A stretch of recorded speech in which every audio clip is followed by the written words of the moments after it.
Hello बच्चों, कैसे हैं आप लोग।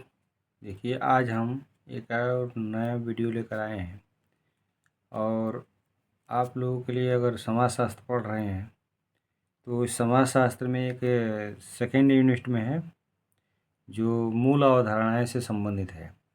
इस समाजशास्त्र में समाज की परिभाषा, ठीक है। समाजशास्त्र में समाज की परिभाषा, तो हम समाज के बारे में आज देखेंगे। ये जो समाजशास्त्र पढ़ रहे हैं तो आपको समाज के बारे में जानकारी होनी चाहिए कि समाज किसे कहते हैं, ठीक ना। तो उसी के बारे में आज देखेंगे। यदि आप चैनल पर नए हैं तो चैनल को सब्सक्राइब कीजिए और लाइक कीजिए और अपने साथियों को भी शेयर करना मत भूलिएगा, उनको भी शेयर कीजिए ताकि उनको भी ये समाज के बारे में जानकारी प्राप्त हो। तो चलिए हम लोग देर ना करते हुए वीडियो को स्टार्ट करते हैं, ठीक है। तो देखिए, समाज क्या है, हम समाज किसे कहते हैं। सब लोग जानते हैं कि समाज किसे कहते हैं, लेकिन हम जो समझ रहे हैं उसे हम समाज नहीं कहेंगे। आप समझते हैं कि किसी भी भीड़ भाड़ को हम समाज कहते हैं, तो ऐसा नहीं है। हम इसको आज शुरू से वर्णन करेंगे और परिभाषा के माध्यम से भी हम आपको बताएंगे अपने नोट्स के द्वारा। अगर आप बीए फर्स्ट ईयर के स्टूडेंट हैं या कोई भी क्लास में पढ़ रहे हैं, पीजीटी का भी पढ़ रहे हैं, टीजीटी का पीजीटी का पढ़ रहे हैं, तो उसमें आपको समाज की जानकारी होनी चाहिए, ठीक है। तो आप कोई भी सेमेस्टर में हो, फर्स्ट सेमेस्टर सेकेंड सेमेस्टर, चाहे किसी भी सेमेस्टर में हो, आपको मेजर हो या माइनर हो, तो समाज की जानकारी होनी चाहिए कि समाज किसे कहते हैं, ठीक ना। तो देखिए, समाज सोशल, अंग्रेजी में इसको सोशल कहते हैं, सोसाइटी भी कहा जाता है। तो समाज किसे कहते हैं, इसमें हम लोग अर्थ एवं परिभाषा देखेंगे, ठीक ना। अर्थ एवं परिभाषा। तो समाज शब्द जो है, समाज शब्द का प्रयोग बोलचाल की भाषा में, यानी कि साधारण बोलचाल की भाषा में अगर देखा जाए तो देखिए, साधारण बोलचाल की भाषा में समाज को हम कैसे कहते हैं, क्या कहते हैं साधारण बोलचाल की भाषा में। तो समाज को, समाज शब्द का प्रयोग बोलचाल की भाषा में व्यक्तियों का समूह अथवा संकलन के लिए किया जाता है। यानी कि सामान्य भाषा में हम लोग यह कह देते हैं कि जो व्यक्तियों का संकलन है, समूह है, उसी को हम लोग क्या कहते हैं, समाज कहते हैं, ठीक है। फिर आगे देखें तो ऐसा नहीं है, हम साधारण तौर पर कह तो देते हैं लेकिन ऐसा नहीं है। समाज का विज्ञान होने के नाते,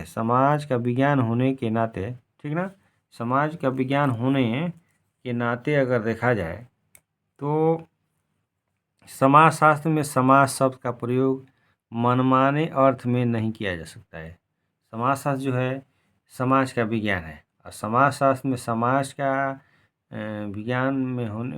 विज्ञान होने के नाते हम समाजशास्त्र में समाज शब्द का प्रयोग अपने मनमाने ढंग से नहीं कर सकते हैं, ठीक है ना। अपने मनमाने ढंग से नहीं कर सकते हैं। समाजशास्त्र में व्यक्तियों के समूह या संकलन मात्र को ही समाज नहीं कहा जाता है। ध्यान दीजिएगा, देखिए, समाजशास्त्र में व्यक्तियों के समूह या संकलन मात्र को ही हम समाज नहीं कहते हैं। व्यक्तियों में पाए जाने वाले पारस्परिक संबंधों की व्यवस्था को ही समाज कहा जाता है। यानी कि व्यक्तियों में जो पारस्परिक संबंध पाया जाता है, पारस्परिक रूप से संबंध पाया जाता है, उसी को हम लोग क्या कहते हैं, समाज कहते हैं। किसी भी समूह या भीड़ भाड़ को हम समाज नहीं कह सकते हैं। अर्थात किसी भी, कहीं भी भीड़ भाड़ हो तो हम उसको समाज नहीं कह सकते हैं, ठीक है। जैसे कि मान लीजिए कि रेलवे स्टेशन पर भीड़ भाड़ है तो उसको हम लोग समाज नहीं कह सकते हैं। बाज़ार में है भीड़ भाड़ तो उसको हम लोग समाज नहीं कह सकते हैं, ठीक है। बल्कि एक समूह के कृत कार्यों से दूसरे समूह प्रभावित होता है, उसी को हम समाज कहते हैं, ठीक है ना। यानी कि समाज होने के लिए यह हो कि एक समूह दूसरा समूह में जो है तो कुछ न कुछ कृत कार्य करता है। यानी कि समाज में जो व्यक्ति हैं, तो एक व्यक्ति है या व्यक्तियों का समूह है, तो एक समूह में जो भी कृत कार्य होगा तो उसके कार्यों से दूसरा समूह अगर प्रभावित होता है तो उसी को हम लोग समाज कहेंगे। किसको कहेंगे?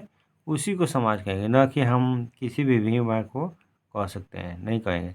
तो मैकाइवर एंड पेज ने भी लिखा है कि समाज का निर्माण होने के लिए जो समाज समूह है, समाज समूह का जो संबंध बन रहा है, यानी व्यक्तियों को तो होगा, व्यक्तियों का भीड़ भाड़ होगा, और उसमें जो व्यक्तियों के भीड़ भाड़ से यानी कि एकत्र से जो संबंध बन रहा है, स्थापित हो रहा है, तो उसके संबंध में कृत कार्य किए जाते हैं। यानी कि एक कार्य एक समाज से दूसरे व्यक्तियों के समूह में कृत कार्यों से एक व्यक्ति दूसरे व्यक्तियों के समूह से प्रभावित होता है, ठीक ना।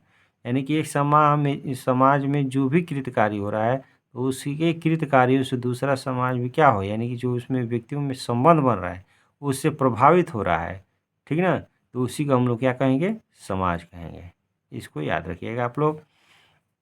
इसके बाद ये देखिए, परिभाषा में हम कह सकते हैं कि परस्पर, परिभाषा देख लीजिए, परस्पर अंतःक्रिया करते हुए व्यक्ति जिन सामाजिक संबंधों के जाल में बंध जाते हैं उसी को समाज कहते हैं, ठीक ना। परस्पर अंतःक्रिया करते हुए व्यक्ति जिन पारस्परिक संबंधों, जिन सामाजिक संबंधों के जाल में बंध जाता है उसी को हम लोग क्या कहते हैं?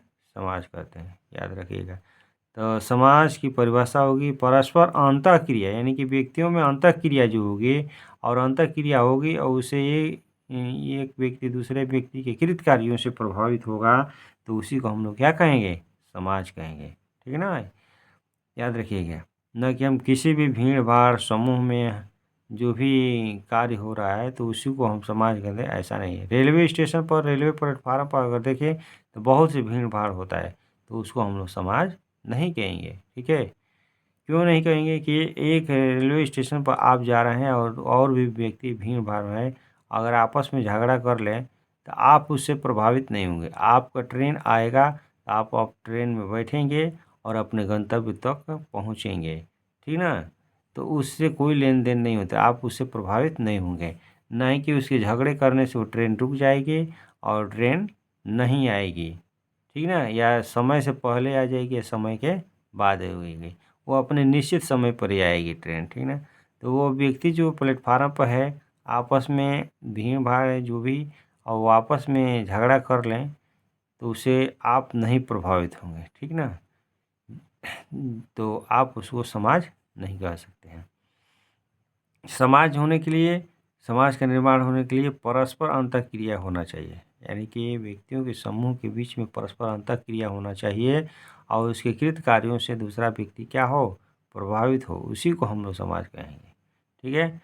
और किंग्सले डेविस ने भी लिखा है, किंग्सले डेविस ने भी लिखा है समाज के बारे में। देखिए यहाँ पर, जब सामाजिक संबंधों की एक व्यवस्था पनपती है तभी हम उसे समाज कहते हैं। इनका कहना है कि जब समाज, यानी कि जब सामाजिक संबंधों की एक व्यवस्था पनपती है तभी हम उसे क्या कहते हैं? समाज कहते हैं, ठीक है। तो आपको समाज की परिभाषा समझ में आ गई है, तो आप वीडियो को लाइक कीजिए और चैनल को सब्सक्राइब कीजिए, ठीक है।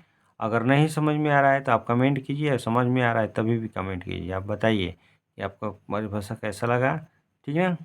और जहाँ भी दिक्कत हो, कहीं भी प्रॉब्लम हो तो आप कमेंट करके बता सकते हैं, ओके। फिर मिलेंगे हम लोग नेक्स्ट वीडियो में।